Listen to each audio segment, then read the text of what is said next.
Greetings, I'm Craig Dunn. I'm the Wilder Distinguished Professor of Business and Sustainability here at Western Washington University.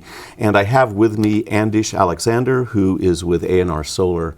And we're going to have a conversation with our sustainability speaker here. And I'm really excited that you're here for coming to campus today. And you're younger than most of our sustainability speakers, and I appreciate that. Nice. You're a graduate of Western from Huxley College of the Environment, environmental studies, and I notice environmental econ as well. So you kind of bridged that, spanned those two colleges. And then subsequent, you got a certificate in business process management, I understand, from UC Berkeley. So that's your kind of educational background. And you know now, we met recently following an alumni event in Seattle. You know now that we have a combined major in business and sustainability, which might have been of interest to you had it been offered when you were a student here. But I'm really most interested right now in your journey to this solar company. And let's start with the values that drive you. And the way I want to get to that is to ask you a question. What does your typical day look like? My typical day at my job? No, not just at your job. Oh, my typical day. Including your job. Including my job. Yeah. Well, the first thing I have to do is go cut some wood to heat the house because it's cold right now, and I have a wood heat only home. The wood comes from people that are taking down trees because there's a lot of construction in the Seattle area, or trees on my own property, so I try to be sustainable about where the wood comes from. And then from there, taking care of my family and my kid, getting the day going. But then I spend most of the day on a work day talking to people about solar so they understand what it is in the state of Washington, because a lot of people, they'll want to find out about solar. They'll start out by talking to people or going online, but it's really difficult to find information for such a new product for you, for your home, for your county, for your city. It's all so specific. And so making sure that people know just the beginnings of how they can interpret an actual quote for solar so they can understand if it's matching their values for their home and for themselves. So remind me what your title is on your business card. My business card is Sales Tycoon because that's what they were jokingly hiring for. And I like it because it allows me not to take myself too seriously. But really, you know, my title is sales, but I try to make people treat me like a consultant because it is complicated. You know, it's not a simple product. And I think for me, what's really important about solar is that, you know, in the end, it will be ubiquitous. When you look at the cost curve for solar compared to other energy sources, it will be the cheapest form of energy in the future. But we need these first round of adopters to have a good experience, to have a good install, so that things go well and they continue to go well, because the largest driver of solar adoption is social proof. 100%. What do you mean by social proof? So social proof is knowing someone that went solar and they tell you, because I'll say something to a customer and they'll say, but of course you say that. You know, of course you would tell me that, but where's the proof behind it? But when they have a neighbor or a friend or family member that has solar and tells them that, there's that social proof. But the other side of social proof is, you know, it's like the keeping up with the Joneses thing, and it's the acceptability of something, you know. And so usually when we do a solar install, most of the time they're the first person in their neighborhood to go solar. And so for a lot of people, they're very concerned, will my neighbors be upset? They need to kind of smooth things over and make sure it even goes okay with their neighbors. And so the social proof is a big thing because it kind of it gives people a green light that they can do it too. Some people will say, oh, this sounds too good to be true, and it really allows people to get over some of that and really acknowledge the reality of you know, what solar is, which for me, solar is just the intersection of so many things. It's clean, it's renewable, it's self-empowerment. We call it distributed generation. It's liberty. There's just, you know, never at a time before could you buy your own source of energy and have it at your home. And then if you add batteries to it, when the grid goes down, you don't lose power. I mean, that for me is powerful on so many levels. And for me, sustainability is a lot about being able to control yourself. Because when you have centralized power, other people are controlling how you get power. You know, I have Puget Sound Energy as my utility, 20% coal, 20% natural gas. I don't want to power my life 40% with that. And so I got a solar system, and so I power my life with sunshine, not coal and natural gas. I don't think there's been enough conversation about that independence dimension of solar. I also find it interesting that you use the term solar really to talk specifically about photovoltaics. Is that correct? Yeah, because that's true. everything is solar. I mean, all our energy is solar, right? I mean, fossil fuel is from solar eventually. It's all sun related. But your industry seems to have appropriated that term. So I just want to be really clear about what we're talking about. I really like, so I am talking about solar photovoltaic. Solar hot water doesn't work too well here. But what I like about that idea that all fossil fuels are solar is it's a matter of, you know, how efficient do you want your system to be? Do you want a stockpile of energy that took a really long time to create, that's locked away below the ground, that when you use it, it's done? Or do you want to create something that just takes it directly from the sun? Like when you burn... So it's about supply chain. And it's like, do you want a 100,000-year-old supply chain that we're depleting, or do you want something that's being ported? I mean, looking at, you know, the energy needs of the world with our growing population and also more people coming out of poverty, we have huge energy demands of the future. So for example, in America, in the past couple of years, all new generation of electricity has come from renewables. Almost all of it, like 95% of it. And so we're going to grow, and not only grow, but as we decommission the old one, more sunshine hits the earth every single day than we could possibly harvest. You know, and so that's the potential is so overwhelming for us to power ourselves just straight and be really efficient about getting it straight from the sun. The complete potential is there, and we just need to build it out. What's the downside of photovoltaics? I mean, there must be a downside. You mentioned neighbors, for example. There being some concern about what your neighbors would think. Like, why would neighbors be concerned? So especially it comes to point with homeowners associations. Their goal is to uphold the value of their homes.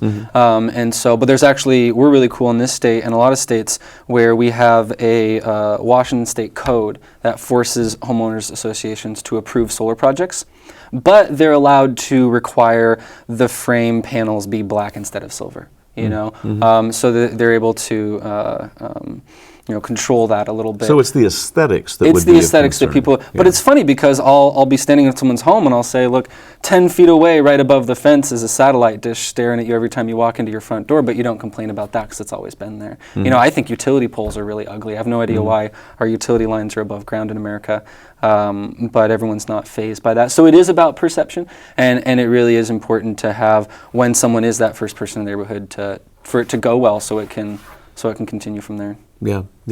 I'm interested in the company. So how long have you been with A&R Solar? As of tomorrow, 4 years. Oh, congratulations. It's an anniversary date coming up for you. Yeah.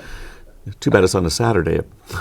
But what did you do before that, after graduating? Yeah, so what I did is I moved to California after graduating because I know that California plays a special role in the national solar policy.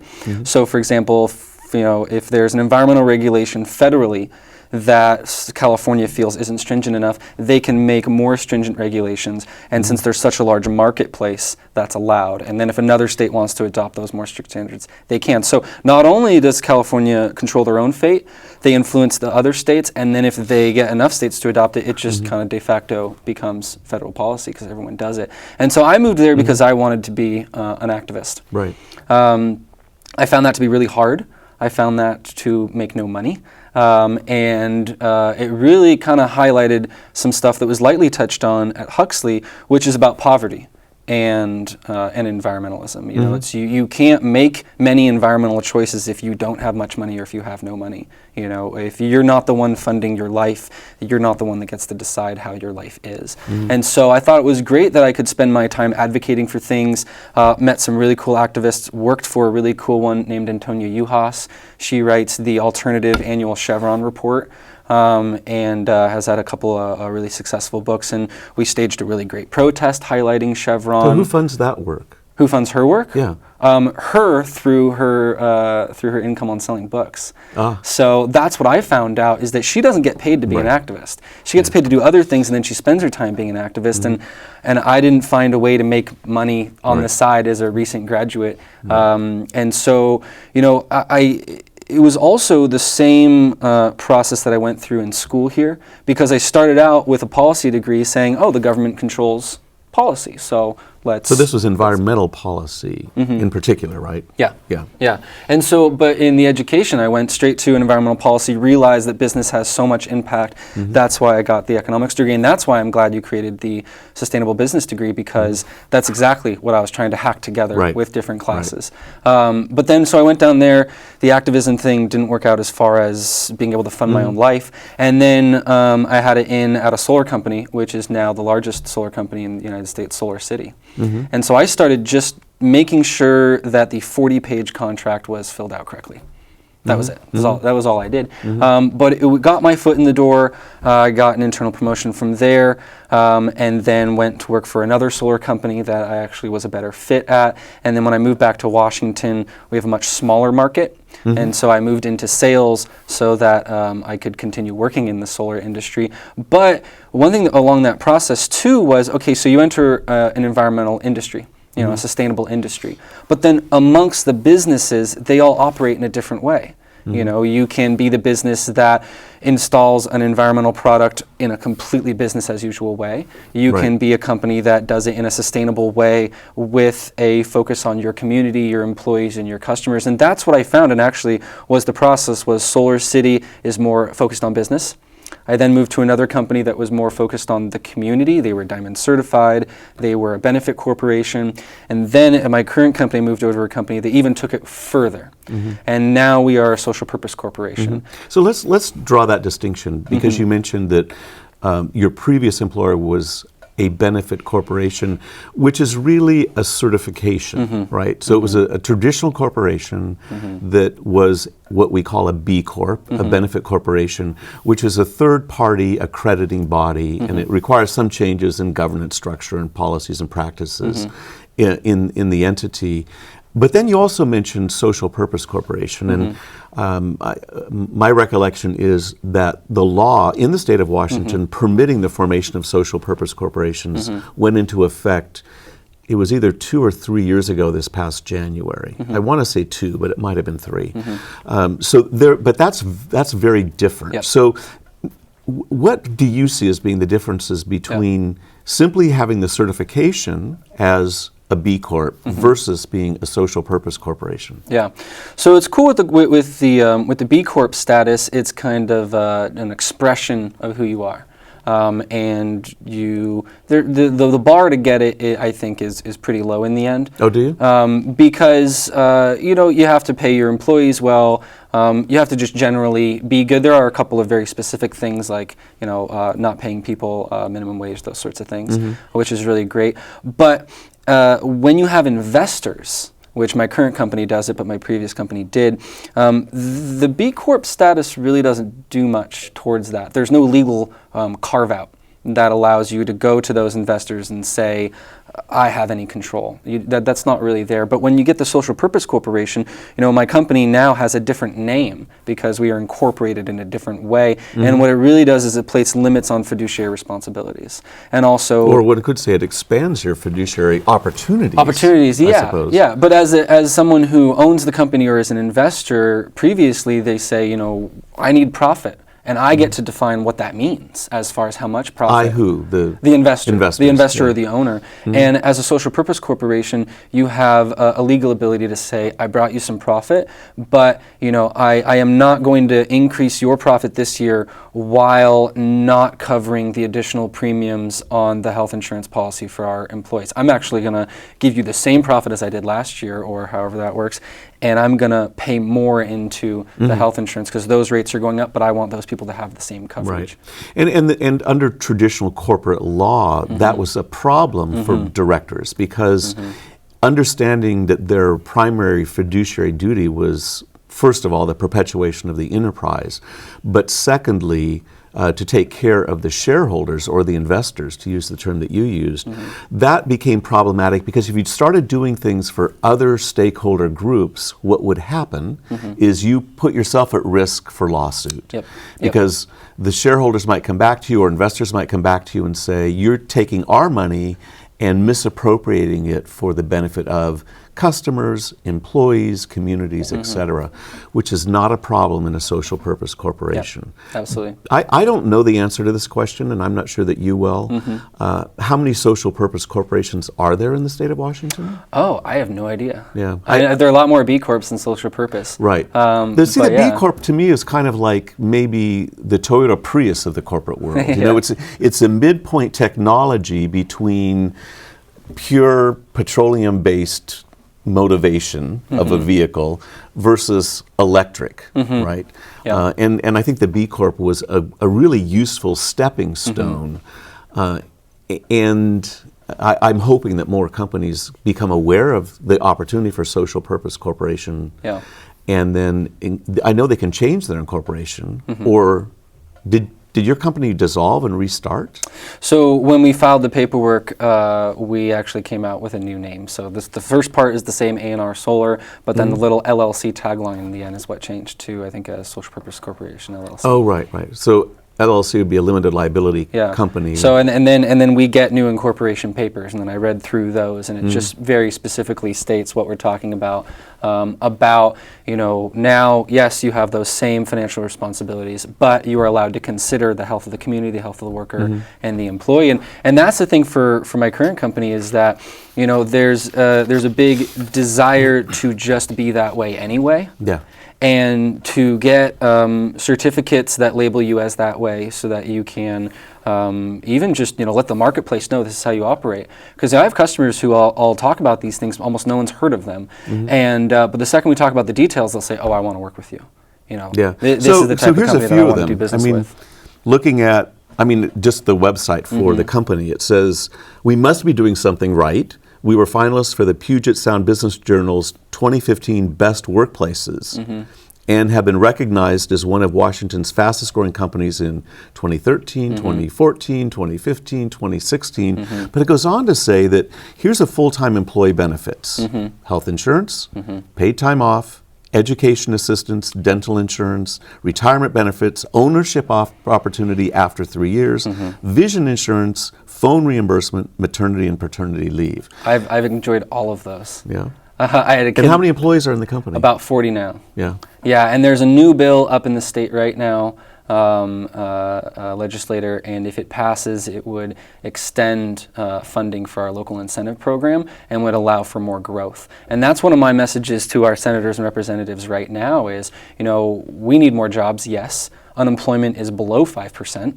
What we need are good jobs. And for companies that offer all those things, when I had my kid, I was able to get the time off to focus on her instead of my job. All of my glasses are paid for by the company. I've broken both of my knees, and my company has, for the current company, I did my left knee with them, and it was, as much as it could be, it was a good experience because not only do they pay for my health insurance, but I have really good health insurance. And so it did not break my bank to completely decimate my knee and rebuild it. And I have friends definitely who, if they had the same thing happen to them, they'd lose their job, they'd have to go back live with their parents. It is a complete risk when you work for a company that does not offer all these things. So who are your investors? So that's the great thing about my company currently is this one, A&R Solar, does not have any investors. My previous one that was a B Corp, they did have investors, and without saying too much about it, there was definitely that conflict between the investors that kept coming in and trying to make profit and the company saying, but we're a B Corp. But they weren't a social purpose corporation. And so I definitely saw that conflict there a lot, whereas at my current company, the owners are the people who started the company, and then we have that ownership structure of the people who have been there for 3 years or longer. Which you haven't. So does that make you an owner? Did you take advantage of that? Yep, I am an employee owner. I participate in some decision making about the company. We play leadership roles. And then we also do profit sharing, which is really good. And then we were at a meeting about almost a year ago, and someone said we really need the crew to communicate more with the people in the office. And so I raised my hand to be the party coordinator for the company. And it's that, I think that that's the powerful part, is you can have these certifications, you can be recognized as such, but it is the individual employees stepping up and deciding to do things and being creative that actually manifests these ideas and these values and these concepts. And that's the really big thing for me, is it's not just about the company, it's about who's working for it and what do they allow. And so going back to that point, I was interested to find that your favorite not-for-profit, so this is listed on the website, Kiva and Give Directly, and it says this, which I suspect you wrote: people in poverty know best how to spend money to improve their own lives. That goes back to that whole notion of local control, local ownership perhaps of solar, of it's not distributive generation, but it's people really, it's not doing for people, it's doing with people. Yeah. Why those two? I mean, I'm familiar with both Kiva.org and GiveDirectly.org, but why did they percolate to the top of the list of organizations that you want to support? This is where I have to bring up that I'm white. Because I grew, we knew that, by the way. Yeah, I grew up in Seattle, white with a white family, and it's so hard to see your privilege, and it's so hard to see how, even though I fulfilled all the opportunities before me, I was still given those opportunities. And a lot of people are not given opportunities. And it's to take nothing away from the white people that have fulfilled the opportunities that they've put before them. Right. You did that work, that is fantastic. But it is difficult for me to enjoy that while I watch people that don't have those opportunities. And Kiva it hits it perfectly. Yes, so describe how Kiva works. So Kiva works is they go, and now they're in almost every country in the world, including America, but originally they went into poor countries where people did not have access to microfinancing, and they gave them amazing terms. And there's no penalty for not paying me back. I have a 99% loan rate on there, a repayment rate on over like 300 loans. So you go on their site, you scan opportunities, people are asking for investments, they're loans. Yeah. So so it's a not an equity investment, but they're asking for a loan, and you're saying 99% payback. Paid back all the way. With interest, without interest? No, without interest. Yeah. So, but and that's the powerful thing is my wife and I, we focused on women, education, and farming. Those are the things that we focused on, and it's amazing because the people report back, the people get additional loans, they show you where they're at and where they want to go, and all they need is a little bit of cash investment to get there. And like for example, I came to Western completely on my parents' dollar. They paid for every single dollar of it, and that was just the best gift in the world. And so Kiva was really great. I like the payback portion of it. I recently wanted to do something, and my wife was like, "Well, about the money?" And I said, "Well, we have all this money sitting on Kiva that they want to pay us back." And so it is interesting in that way. So it's a bank account. It's this other little bank account that you have money sitting in. But Give Directly is just a whole nother step, because you do not get the money back. And these people do not have to spend it on a particular thing. They get to spend it however they want. And it's often a year or more worth of pay for them in 3 installments over a couple of months. And it is amazing to see what these people do with it. And that's really the big thing for me is we have, as America, we have spent billions of dollars in so many countries giving aid. And a lot of times it's difficult for us to show what we have for it. And there's gimmicks, there's sending people certain products that we think they need, and then there's just giving them the money and saying, but which product do you want? Right. And also, am I going to ship in a bunch of products, or do you want the product that your neighbor makes? So is this philanthropy that you're talking about something that you do as an individual, or is there a corporate match? I do all that individually. For my company, we just completed a goods drive for a local nonprofit that helps people escape the sex trade. That was big for me, once again, being a mostly white company in an area of Seattle that is traditionally non-white, and we are there for the good rent on a warehouse.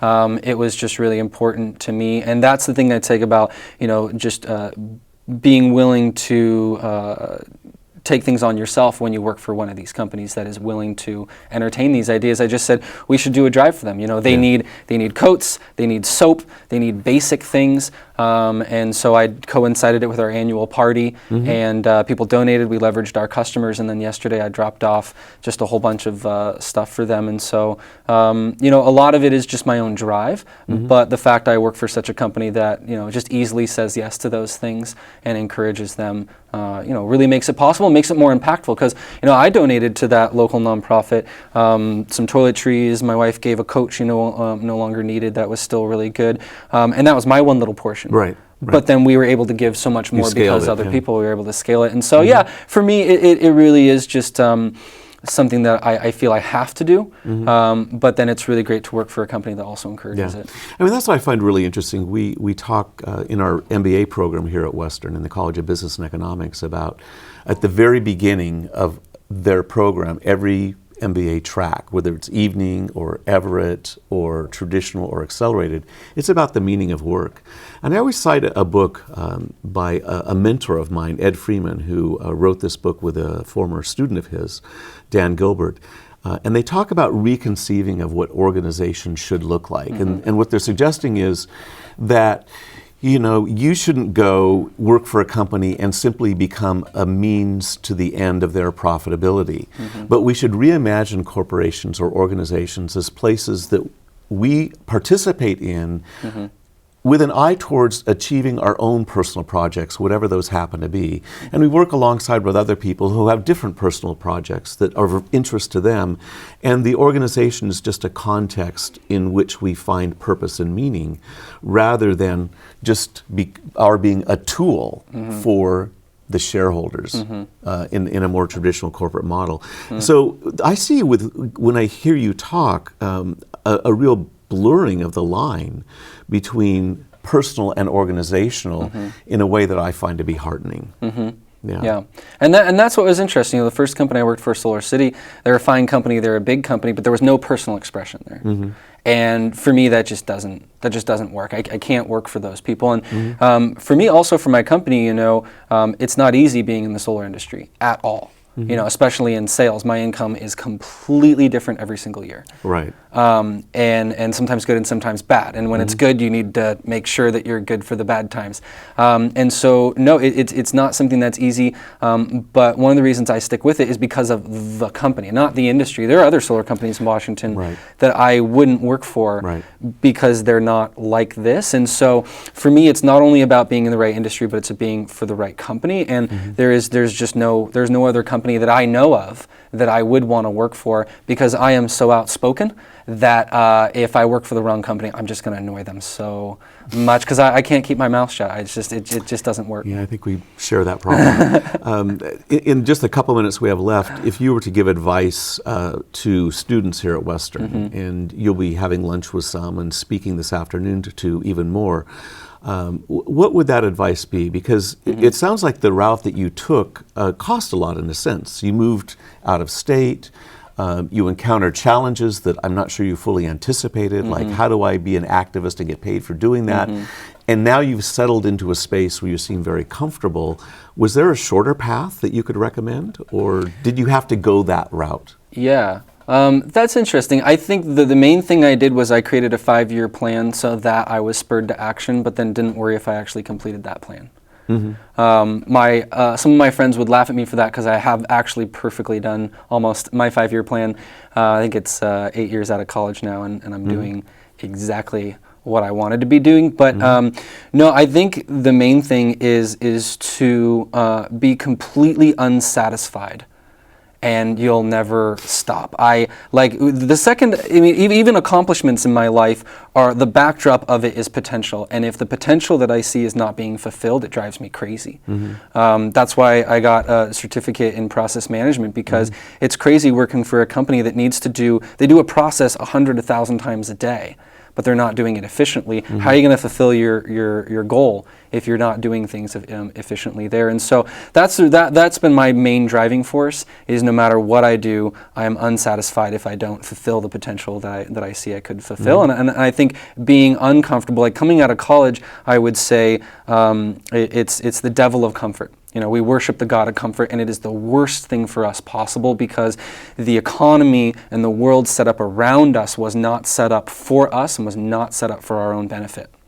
It was set up to control us, to create profit for other people. And I do not want my life to be about creating profit for someone else. I want my life to be about creating the values and manifesting the values that I think should exist. And so the fact that my values do not exist in the world, there'll never be. There'll never be a stopping of that. There'll never be a stopping of my effort because, you know, it'll just be nonstop. And there are other richer, more powerful people out there that will always be doing things contrary to what I would want. Well, even Maslow said that it's only unsatisfied needs that serve as motivators. I mean, once a need is satisfied, a physiological need, for example, it ceases to be a motivator anymore. Well, I want to welcome you again, Andish, back to Western Washington University. I think you're a credit to the university and the way that you've chosen to live your life, and I look forward to having the rest of the day to spend with you. So thanks very much. Thank you so much. Yeah.